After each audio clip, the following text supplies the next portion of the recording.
Grace doesn't mean that you don't say anything.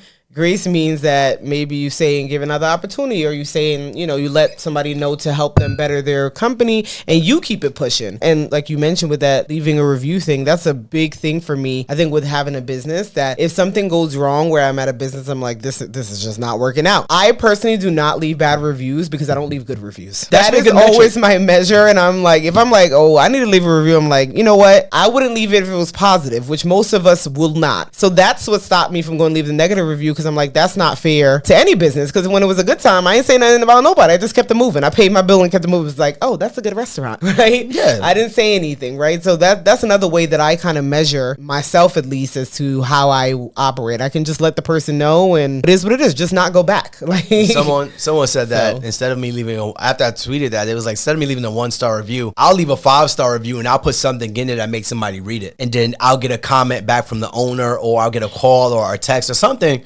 and their goal would be to find out what happened. Most of the time, as a CEO, as the owner, as an operations manager, whatever it is, your goal is going to be to satisfy the client. Yeah. Like, no one's intentionally putting out crappy products or services. Like, people have bad days. So when you're starting your business, starting this thing outside your jobs, just know it's not going to be easy. But at the end of the day, remember, you're trying to create options for yourself. So like, trying to find customers is, how do I market myself? Like you mentioned social media. We mentioned going on other people's pages. Like I said, Black Wealth Renaissance. Like, you putting yourself out there so that people could find you. What about asking family or friends? Like, would they try your service? Would they give you an opportunity? And then start reaching out from your network from there, because I guarantee you there's somebody in your network that needs your service. They just don't know you deliver it. They don't know what service you have because you never spoke about it before. No, you're right. But yeah, that customer service, child. Next thing is just, if this is something that is scaling, managing your finances, which is so important, because the cleaning business was our first business. So we did not have a CPA or any type of money management in place. I mean, we were paying off our debt, so we were good with money. We can say that. But in regards to professional services and having to know what to pay here, like, we didn't know we had to pay sales tax at the time. Like, so these things are important, especially with starting something that you're starting to make money, that the government gonna be like, all right, I need my cut of it, right? Anytime you make some type of money on the side, they're like, oh wait, don't go too far. I need you to pay me too. So making sure you either hire someone, you're either doing research or something along those lines, to be thinking about your budgeting, your saving, your tax considerations, what the income looks like, all that type of stuff, I think is really important with whatever you decide to do when it comes to money, because the government will be there. Okay? And I think one of the first things you need to do when you're starting something outside your job, and especially at your job, they manage everything for you. They take out the taxes, they take out the Medicaid, they take out the Medicare, they put it in your Social Security, like all of that stuff. You start making money outside your job, no one is going to do that but you. So this is a good book, Profit First, by Mike McAliwitz. As you can tell, I went up and down this thing here. Like, this is and encircled and highlighted. And this book is read through a few times. So Profit First by Mike McAliwitz. He talks about just transforming your business from a cash-eating monster to a money-making machine. And this is even just for side hustlers, people that's making income outside their job, because someone will knock on your door one day and ask you for that money that you made. And they want their piece of it. And when they want their piece, they want their piece.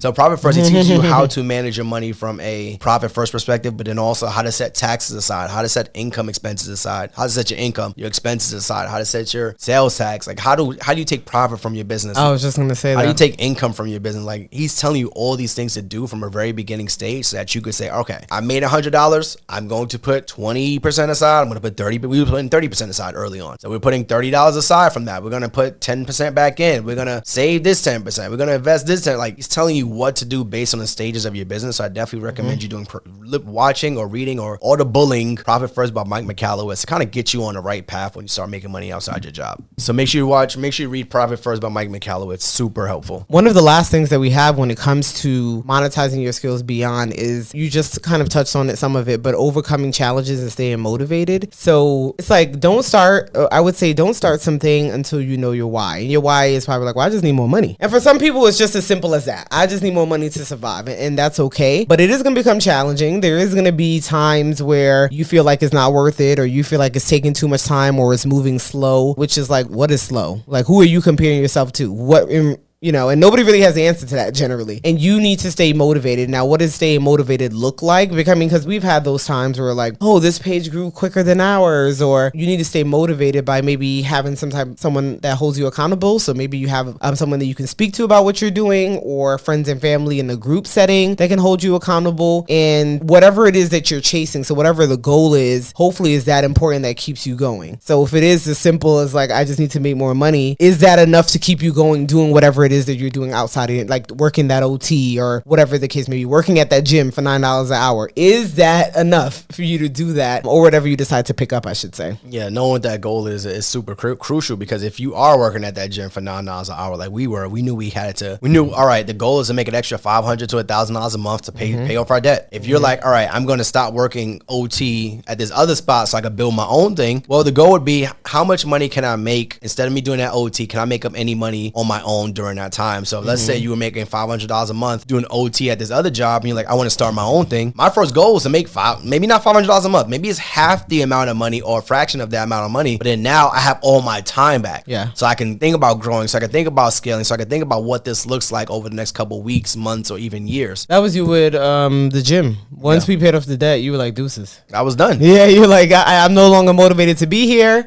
I'm good. I got what I needed, and that's it. And that's fine. Yeah, sometimes things are for a season. So if you start something outside your job, like one of our, like again, I think we have so much skills. We have so many skills that we use in our 9 to 5s that could be transferable. Like if you do marketing for your 9 to 5 job, you know how valuable that skill is outside your job to everyone else in the world. At our jobs, we can only serve the people they make us serve, that they only give us. And sometimes we have non-competes where we can't even serve anyone else. Yeah. Like that may be like one of my friends, I wanted them to do our LLC formations for our students. And I was like, yeah, I can't do that. And I was like, you know how much money you would make if you could do that? And then you started I'm always telling somebody to start their own thing, but I can't. Everybody should. This is why I started this conversation with, does everything that be outside of your 9 to 5 end up being a business? It doesn't have to be, though. It doesn't have to be. But what example do you have that it's not? That's what I'm saying. Everybody that I know that started something, it has become that. Maybe. It depends on how you define. To me, a business is. Yeah, how do you define it? LLC. Business is you. Look up the definition of a business. Like, like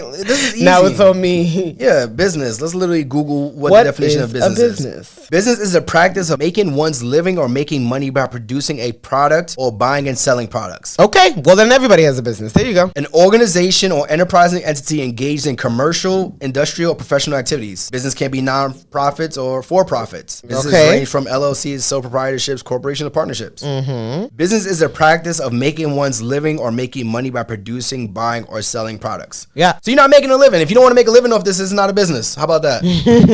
But listen, our goal is to help you create options. So there are and the way to do it. And the way to do it. So if you have a skill at your job, which all of us do, there is something that you do every single day that could be transferable. Like imagine sales. You stay on the phone for doing a sales role at your current job. Imagine if you start doing your own sales for a private company outside of that. So there are so many skills we have that we just don't even think about that are transferable outside of our jobs. I don't disagree. I think almost every job that I can think of, at least with friends and family, they can make a lot more money outside of it, but that takes a lot, it takes a lot more effort.